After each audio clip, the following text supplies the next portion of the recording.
All right, look like we are live. 0 viewers, yay. So one of the things we wanted to do with this is to start talking to LaraChat members, guys and girls who love Laravel and PHP and among other things. So who we have here tonight? We have myself. I'm the CTO of Red Stamp Agency, and I started LaraChat I think over a year ago, and I've seen it grow into one of the biggest Slack communities out there. And so I thought we'd start talking to some of the people here and getting to know who they are, what they do, and start learning from them. So first off, I'll start with Alfred. He's a freelance developer, been working solely on Laravel and Angular for the past 2 years, building internal web applications for his clients. And before that, he was the owner of a Drupal shop. Believe it or not, try not to hold that over him. Yeah. He had a small stint in Rails before finding Laravel, so welcome, Alfred. Hey, y'all. Beyond that, we have Jesse Shoot. He's a backend developer at Zangle Corp. Hope I'm saying that right. Yep. Cool. Focusing primarily on Laravel as well as custom craft CMS integrations. He spent 10 years as a digital media director before transitioning full-time into development back in January of last year. So welcome, Jesse. Thank you. We also have Leo. I'm not sure how to say it. Stolberg. Help me out here. Just don't even try it. No one gets it right. I Alright. mean, if you want to try it, swear about it. But you know, We'll just call you Leo. yeah, And go with that so one. Leo, the backend developer with Snowflyer, mainly, again, working in Laravel and as a student of computer science. He is also currently developing a mobile app in Swift, and he loves playing around with new technologies as they surface. And last but not least, Mike Bonner, freelance web developer who runs Genia Labs in Los Angeles with his wife, Mylene. Besides custom Laravel development, they also provide genealogical translation services specializing in translating Old German, French, and handwriting. So welcome, Leo and Mike. Thank you. So Mike, one interesting thing, translating German and being a developer, that's unexpected. Oh yeah, I come from Germany, so I brought that with me when I moved over here. Grew up in Germany as a kid. Cool. So one of the topics we all agreed to start talking about was tools such as PHPMD and PHPCS, meth detector and code sniffer. And this whole conversation was inspired by Jesse's article about a code audit he did on an app, and he was using PHPMD and the code sniffer to basically audit the app and find ways to improve it. I'd love to hear a bit about your experiences in going through and doing that. Sure. Yeah. Well, the situation is that I work for an agency called Zangle Corp, and I typically do the Laravel work and as well as some of the back-end craft integrations. But in this particular situation, we had another agency who had inherited this code base, and it was for quite a large project. So the client owned the project. They hired this other studio to pick it up and to start working on it. When the other studio got the code, they noticed some things that seemed a little bit kind of out of place, and instead of just picking up responsibility and starting development, they wanted to hire us as a third party to do an audit of the code and to give some kind of objective opinions on the state of the code and what potential problems they were and what liability they would take on by assuming development of the code. So it was my job to do the Laravel portion. We had a pretty extensive Angular side of the code as well, of which I know nothing. I don't know hardly any JavaScript, but so it was me and another fellow that took on the auditing of the code. And so I guess basically my approach was just to fire it up, get it installed locally, and start running it and playing around with it. And I had a few days to get going and kind of get an understanding of what the main players of the code were. And I've been doing a fair bit of reading lately, mostly from Uncle Bob's books, both the Clean Code and the Clean Coder, and then also the refactoring book, that classic one. I'm forgetting who wrote that one. Anyhow, it's not important. But I've really enjoyed learning about clean code and how to reuse code by abstracting things, and just really have enjoyed learning what good code looks like. And so this was fun to take someone else's work and try and understand that there are humans on the other end of this code. It wasn't just they weren't making a mess just to do it, but there were people on the other end, and so it was kind of a balance of remembering the human element, but also from a real logical side, looking at the code itself. And so once I had kind of understood what the main players were, the main classes and things like that, I honestly started Googling and looking for what do you do when you do a code audit. And I heard of the mess detector and PHPCS, and I thought, well, I'm using PHP Storm. It seems like these tools are built in, so I did a little bit of research on how to get it running within PHP Storm, and it was just incredibly insightful to see the items that the PHP mess detector picked up. It identified places where switch statements were used. There was a switch statement in the code that was like 30 switches deep, and just had a massive amount of complexity with the number of paths through that particular method. There were controllers that were several thousand lines long.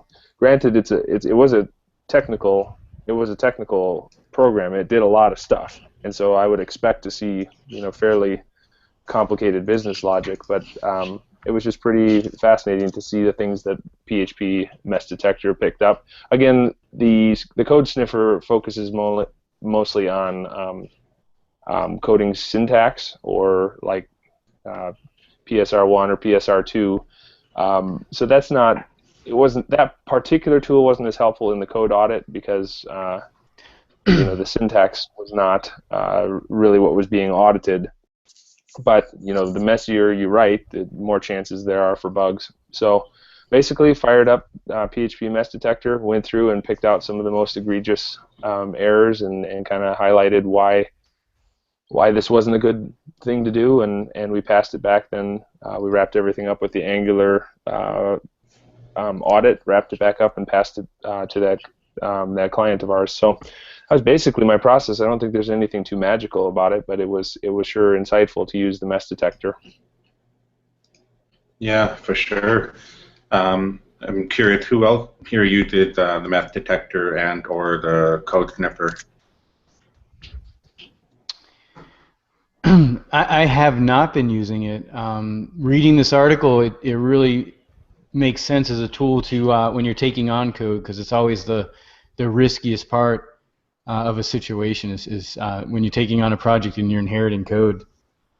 So it makes a lot of sense there. I didn't even think of that until I read the article, how handy that could be.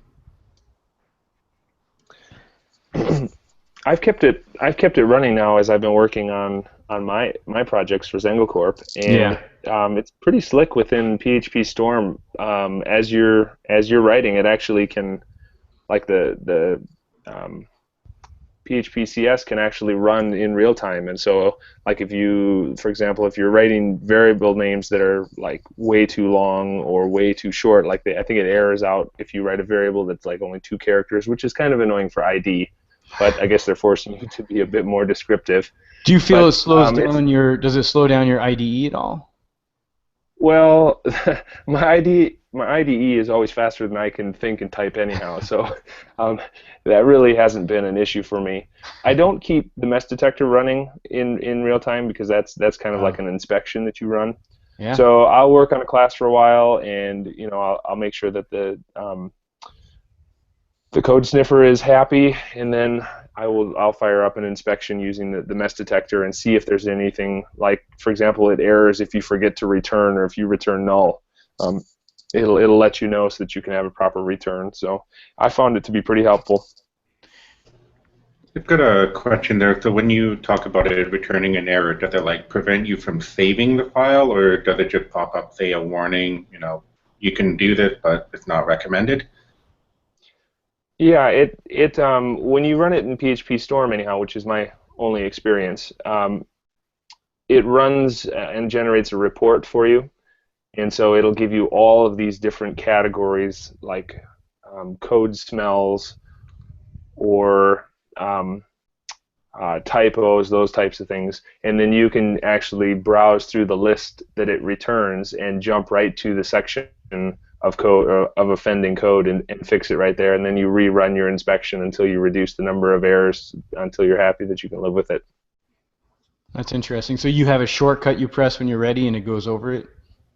Yep, it's just underneath in PHP Storm again. It's underneath the code heading, and then there's the inspect code.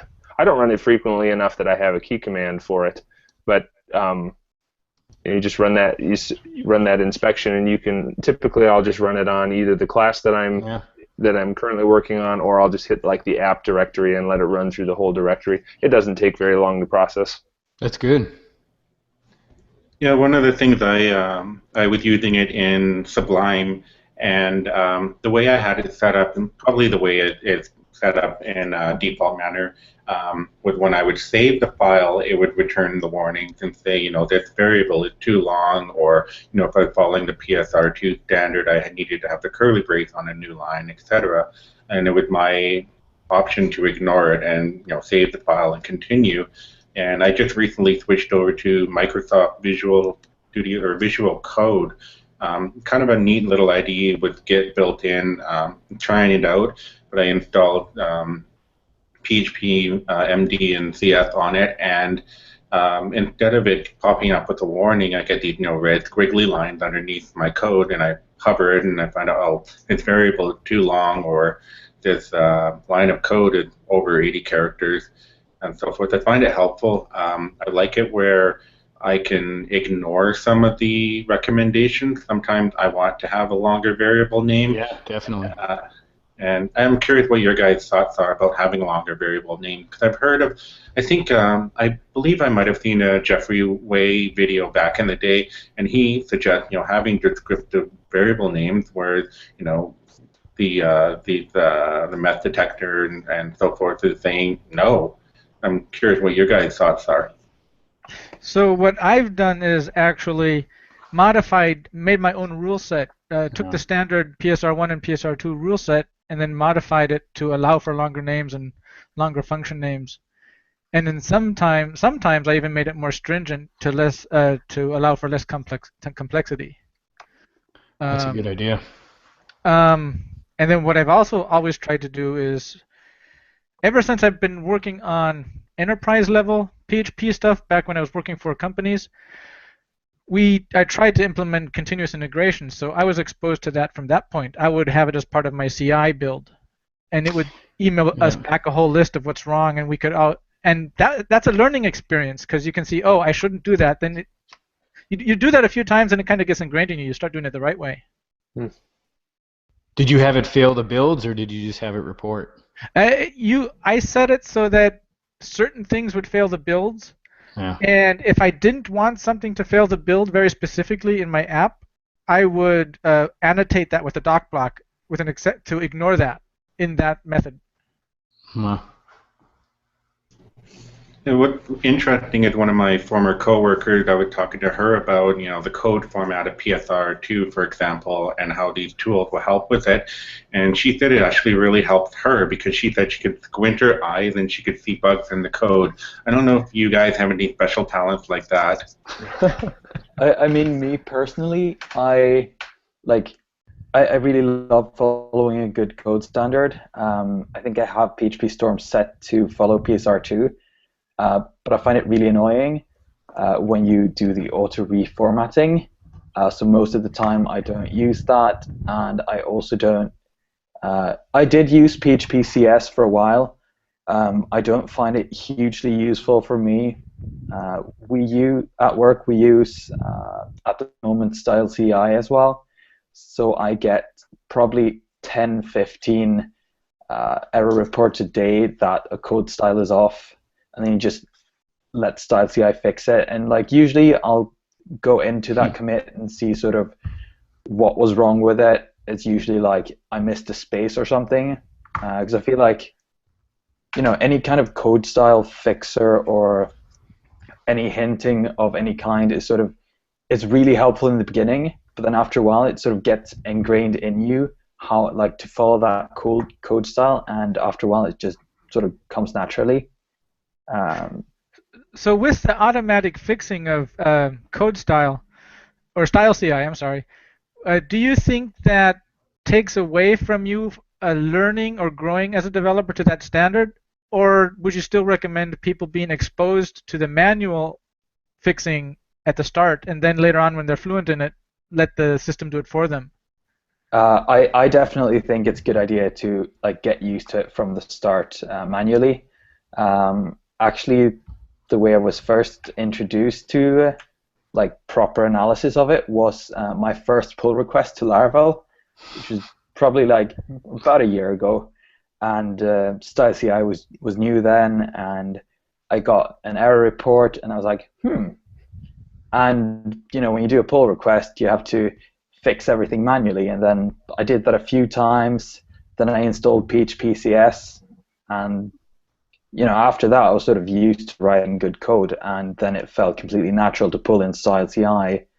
And whenever, you know, we don't let style CI automatically commit. It'll make a pull request, and we'll always review the pull request. And there was actually one time when a style CI PR made the code fail, which was interesting. That's what I'm scared of, yeah. Yeah, I think it changed like a static to self or the other way around. And it completely changed the context of it. Interesting. But like other than that, I've actually had quite good experience with it. Yeah, I mean, for me, and using let's say PSR2 for example, where this whole thing started for me was in one of the other admins of LaraChat, Stiggy, and his name Travis, and I was having him do code reviews for the company I was working at the time to kind of help us out to make sure we were following proper standards. And so we would do a code review, send it over to him, and he would send it back with, you know, I think our record was 140 comments on ways, places to improve, you know, the PSR2 standard. And since then, I actually, since I improved upon that, I started to feel more pride in my work, because I wasn't just coding and writing. I was becoming an artisan, if you will. I think there's a good point that you make. When you get that green light from your CI server that everything is good and you didn't make any CI mistakes, it's like awesome.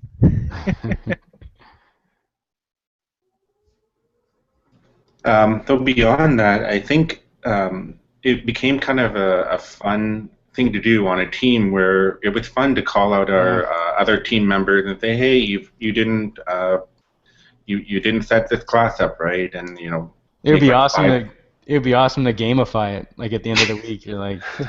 We talked about that. Yeah. We talked about that. We had a junior at the time. We thought, you know, he might lose some confidence. It might be kind of mean, but. No, it's like World of Warcraft. They level up, you know. You give them, Yeah, that is true. You level them off against the scores or whatever. I don't know how. That probably should be a site that Jesse should put together, where you run a code audit on all these open source apps and rank them based on their perfection level. Well, I feel like you run it through a CI that's just gonna analyze the style of every commit, and then it's gonna check how many mistakes every person has made, and then you get like a leaderboard for every week summarized on the Friday. I think it would be awesome. Get a beer. Yeah. Got this all figured out. Yeah. Starting to sass right now. Hold on. Yeah. Here we have, if you're late, you have to buy coffee for all the developers. So maybe I should add in another thing here, where if you're having a lot of error popping up or warning, then I don't know, you got to buy pizza at the end of the week, something like that. Yeah, it's the PHPMD has a really cool page on the rules page, and it's a lot of information there, and it's interesting because a lot of this stuff you think, oh, it's just like reading Uncle Bob books and so forth. It's like things you can keep in your mind and have a sense of, but there are so many things to think about. It's kind of cool to look at this list of things that they're keeping an eye out for you to help remind you as you're going through the day. So. Yeah, I definitely think that like PHPMD is incredibly, like, it's so much more useful than PHPCS, since those are sort of the main things we're talking about.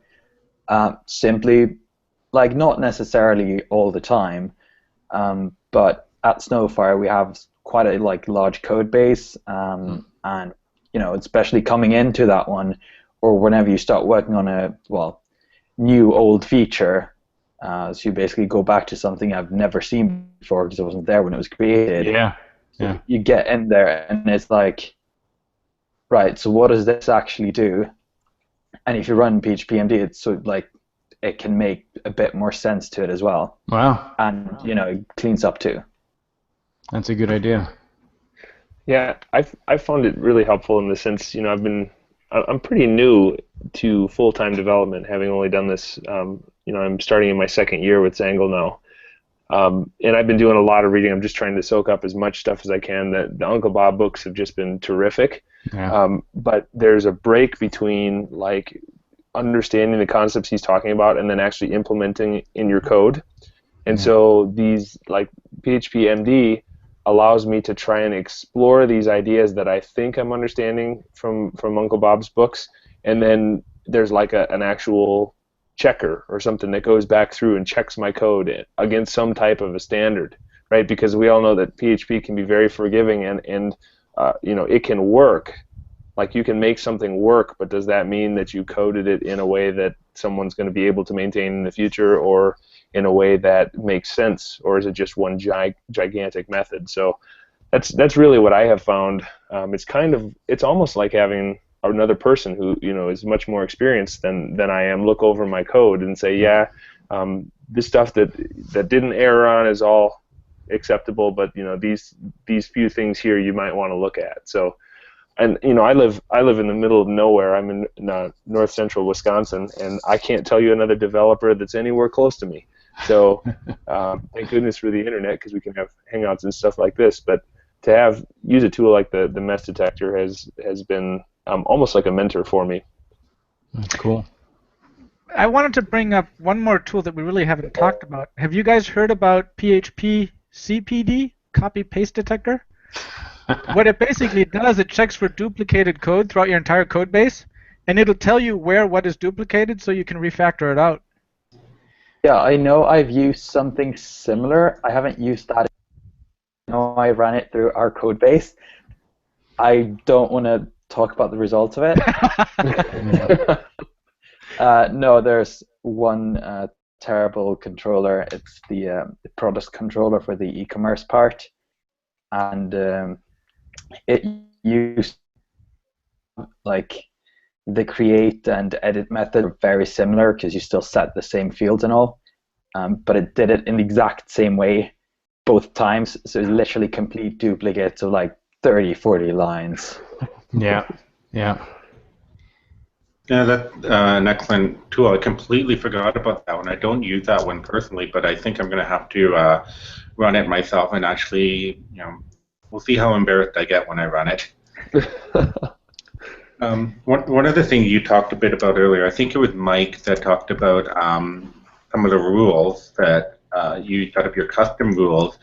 For me, I've just been using basically whatever comes out of the box. I'm curious if you guys set up custom rules, because when I look at it, so in my experience in previous years, I would look at code and I would be able to tell which developer worked on which line based on the way they set up their if statements and so forth.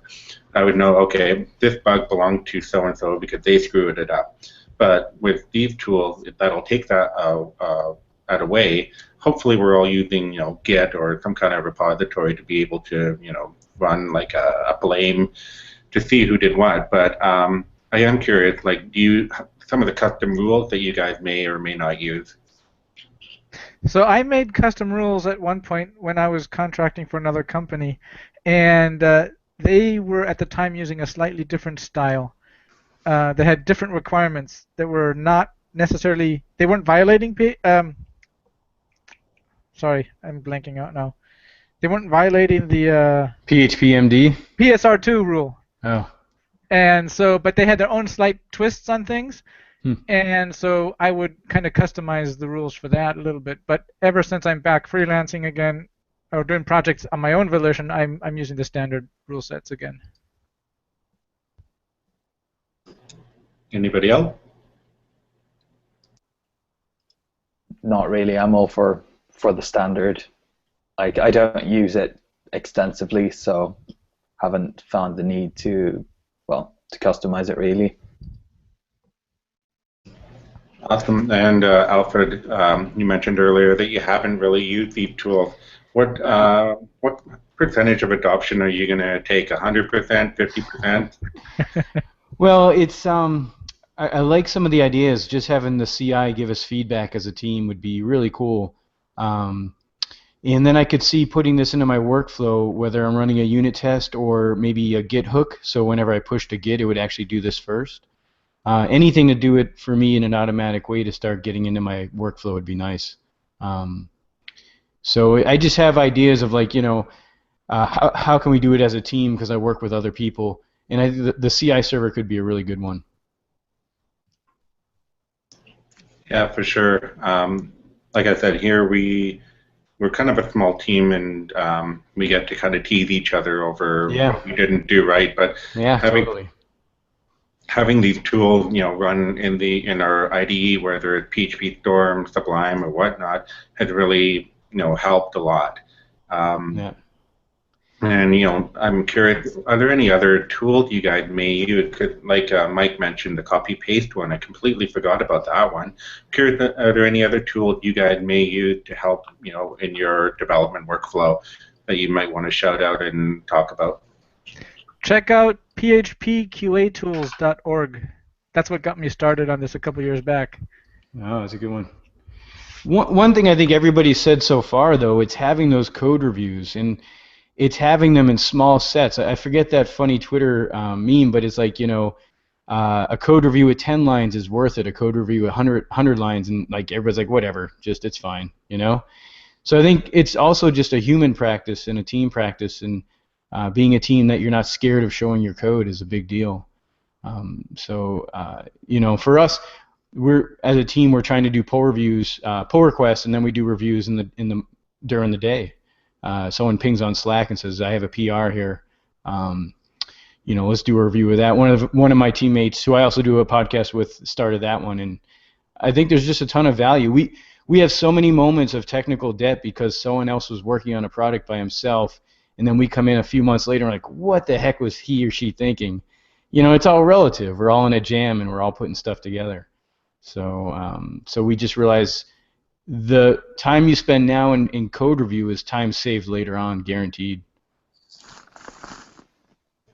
Yeah, absolutely. That's definitely one thing when we started adopting all of these, PSR2 standards and so forth. It definitely, the mindset definitely was to cut down on the amount of bugs by having technical debt.